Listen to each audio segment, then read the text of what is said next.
Good morning mga madam. Ayan po tayo mga madam. Nag-ayos po ako, nagre-ready po ako, naglagay po ako ng sunscreen sa aking mukha kaya ayan medyo maputi. At simple lang po ang aking suot. Ay jumpsuit na short pant. Pupunta po tayo ng clinic mga madam kasi kailangan po magpa-blood test ulit. So ayan, magmamadali po ako pero hindi po ako nagsasalitayan kaya nag-voice record lang tayo mga madam kasi nandito po ang aking boss, ang aking madam sa bahay. So ayan, naghihintay po ako. Habang naghihintay, nag-ayos po tayo mga madam, no? So bago po ipagpatuloy nyo ang pagpapanood mga madam, don't forget to like and subscribe and comment below mga madam. Kumusta ang buhay-buhay ng bawat isa? Hi guys, ayan, nagmamadali po ako. Nagmamadali ang caregiver mga guys. Nakuna na po ako ng dugo.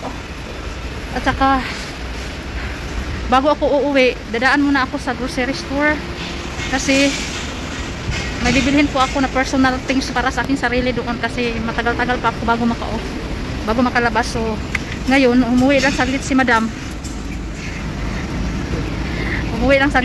para bantayan si Lolo at nagluto na rin siya ng dinner para kay Lolo. So ngayon, nandito ako sa labas ng clinic. Papunta ko sa groceryhan. Maglalakad lang po tayo mga madam kasi nagmamadali po tayo eh. Pag mag-request pa tayo ng Grab, naku, mura lang ang Grab dito pero malapit lang kasi, malalakad lang, walking distance lang yung grocery store. Mainit kasi alauna media pa lang, mag-alas 2. Nagmamadali talaga ako at babalik ako agad. Hinihingal ako kasi ngayon lang ako nakapaglakad-lakad. Lagi kasi ako upo doon sa bahay, trabahuan na yan. Ay, Diyos ko Lord. Ang sarap sana maglakad pero hihingalin ka kasi minsan ka lang maglalakad mga madam. Pupunta lang ako doon, baka medyo distansya yung groceryhan. Pero baka sagali, mayroon pa doon ang pick and pay. Doon ako mamili ng aking needs. Shampoo, conditioner, o cotton buds, napkin, ganun. Mga personal use ko ba. Kasi minsan mga madam, pag hindi talaga ako makalabas, i-message ko lang yung asawa ko. Magpabili ako sa kanya ng grocery, ihatid niya doon sa akin. Pero ngayon, ayaw ko nang disturbuhin muna si mister kasi ang daming iniisip noon. So ngayon, nakalabas tayo saglit. Ayan, nagmamadali tayo. Kasi bihira lang to at maganda ang araw ngayon, mainit, hindi umuulan. Ayan mga madam, dito na tayo malapit. Ay, dinaladala ko pa talaga itong ano ko ba? Dinaladala ko pa talaga itong aking folders. Hindi naman pala sana, hindi na magdala. Dito tayo, buti na lang may groceryhan na maliit dito malapit. Ayan oh. Diyan, may groceryhan dyan. May building na pinatayo dito mga madam. So dito ako sa Pick and Pay. Pick and Pay tayo. Pero parang mahal yata ang Pick and Pay mga madam. Uy, ano ba yan? Dito tayo lalakad. O magdandahan tayo. Baka maulog sa kanal. Ang dumi pa naman ng kanal mga madam. Tapos dito oh. Ay! Dahil sa ulan. Ang laki ng building na to mga madam. Oh, hindi pa tapos. Ay, pangdagdag sa vlog natin mga madam, kaya dito na tayo. Makabili na din ako ng napkin, shampoo, cotton buds, ano pa ba. So dito tayo, welcome to Pick and Pay. Ayan, pabilis ang ano ito mga madam. Pinjam sa tuli ah. Oops. Nahirapan ako magbitbit ng aking mga gamit. Kuha tayo ng, hala, ang sarap ng avocado mga madam. 18 ringgit per kilo. Ang sarap. Gusto ko mamagili dyan ba. Baka magtaka kasi madam. Nagmamadali na ako mga madam kasi ay, Diyos ko Lord. Ang sarap nito. Ang mahal naman itong Australian avocado.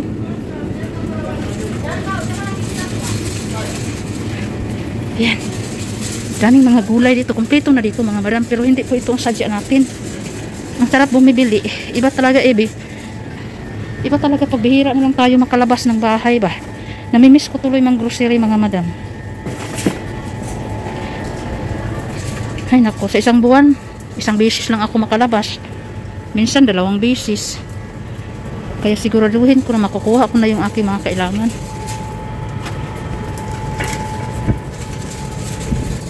Ay, ito. Dito tayo na area. Tingnan natin dito kung mayroon silang conditioner. Naku, wala silang conditioner. Dito lang, maliit. So, ang mahal. Never mind. Yun lang muna. Ito lang muna yung bibilihin natin mga madam kasi walang stock. Oh, wala. Shampoo lang ang meron. Tapos, bibili na rin ako ng ano pa ba? Yung needs lang talaga ang binibili ko mga madam, no? Hindi ko sure kung na mayroon akong ano doon sa kung mayroong na-order ako sa online ng mga toothbrush. Hindi ko sure. So, bibili ako ng bagong toothbrush. Para kay Gavin at para sa akin. Kasi minsan, yung anak ko mga madam, pumupunta yun doon sa bahay. Doon sa workplace ko ba? Yung mura lang ang bibilhin ko mga madam, eh. Kasi every 3 months, nagpapalit po ako ng toothbrush. 3 months to 4 months, ganun. Kapag ano na, si Gavin, hindi ko alam anong bibilhin ko. Kasi yung toothbrush ni Gavin doon sa, ano, pangit na ba? Siguro ito na lang, or ito ba? Mahal man itong isa, eh. Mahal man masyado, mga madam. 6 to 12 years old. Maliit pa. Hindi na pwede si Gavin sa mga pambata na ganito. Kailangan yung malakihan na ba? Yung malaki na kagaya nito. Kaya ganito na lang siguro ang bibilhin ko, mga madam. Oh, mahal man to, eh. Ito daw. Mas mahal ito lalo. Ano bang mura dito? Diyos ko Lord, naguguluhan ako. Gusto ko kasi yung toothbrush na magpapalinis talaga sa ngipin ng anak ko, eh. Tamad-tamad kasi si Gavin mag-brush ba.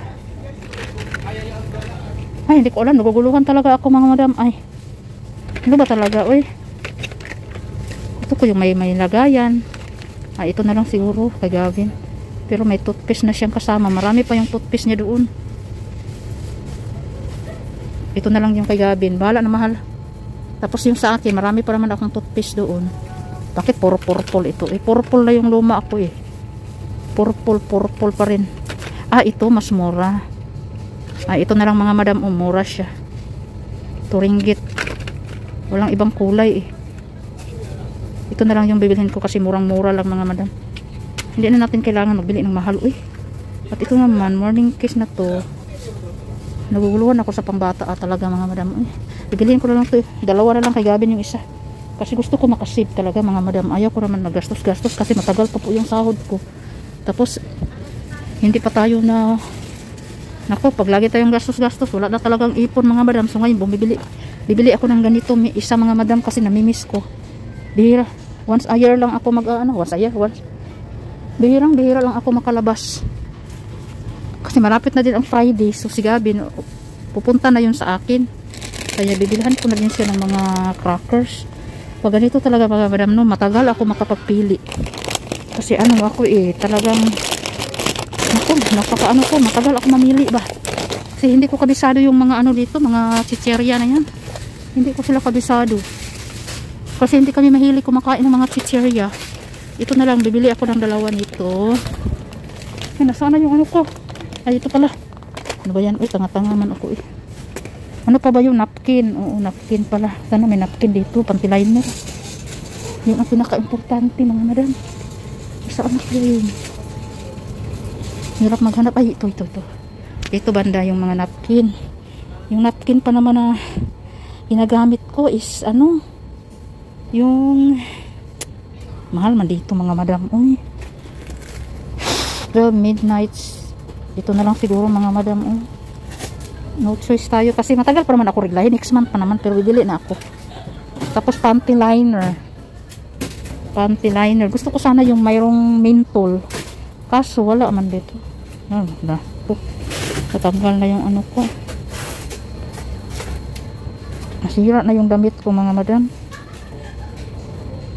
Nilagay ko lang muna kayo dyan. Ito, yung lock ng aking damit nasira. Ayan. Ay, ang hirap naman maghanap ng napkin. Ay, maiksi kasi yung mga napkin nila dito na naka-display. Regular, slim, regular, dryness and tiny napkin, super dry. 29ers.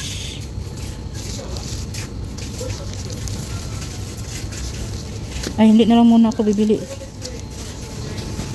Hindi muna ako bumibili ng napkin mga madam. Ayun, panty liner pala. Hindi yung napkin kasi. Tapos bibili ako ng titingin muna ako dito kung may notebook.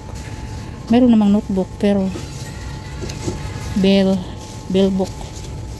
Ay, ganito yung bill book na hinahanap mga madam.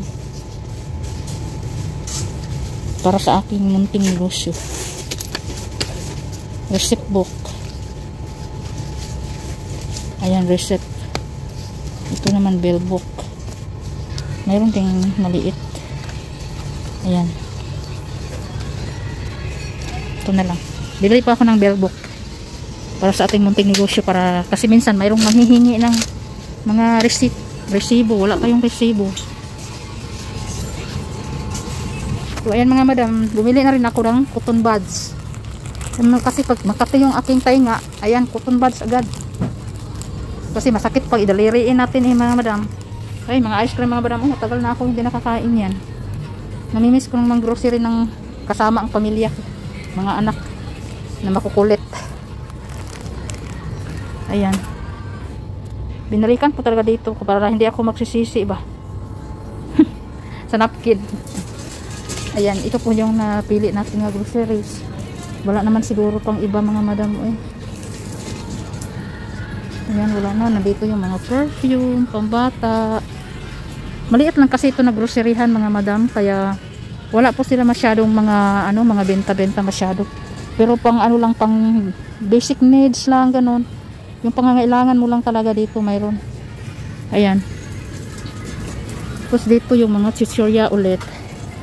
So balik tayo dito sa kabila, baka mayroon tayong makikitang mga kailangan. May suka din dito, yung mga suka nila ganun, yung mga suka nila mga madam. Diba? Naglibot-libot ako kasi gusto ko makita kung ano yung wala sa bahay, yung na kailangan ko na. Nahihiya akong manghingi kay madam. Nahihiya ako sa boss ko ba manghingi na ganito. Madam, bilhan mo ako ng ganito. Kasi nahihiya talaga ako mga madam. Hindi ko talaga ugali ba. Kahit sa asawa ko. Hindi ako pala utos masyado sa aking asawa kung ano yung gusto ko.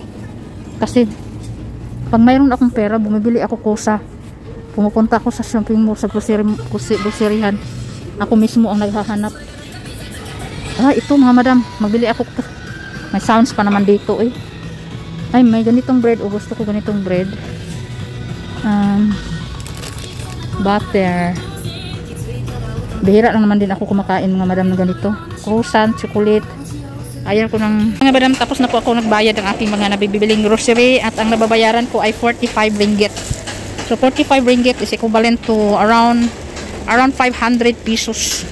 Ito lang yung nabili ko mga madam pero 500 pesos na kaagad. Di ba naghintay po ako ng aking Grab pauwi ng trabahoan ko, pabalik doon sa aking working place. Tumawag pala yung aking anak mga madam, namimiss ko agad. Tumawag, nagpapaalam lang siya na dumating na siya sa bahay, kumakain na siya, ganun. So ayan, babalik agad ako sa trabaho ko kasi medyo tagal na rin ako dito. Nagmamadali ako palagi mga madam. Pag umaalis, hindi ko na i-enjoy yung magmuni-muni ka muna ba. Wala, hindi mo ma-enjoy talaga.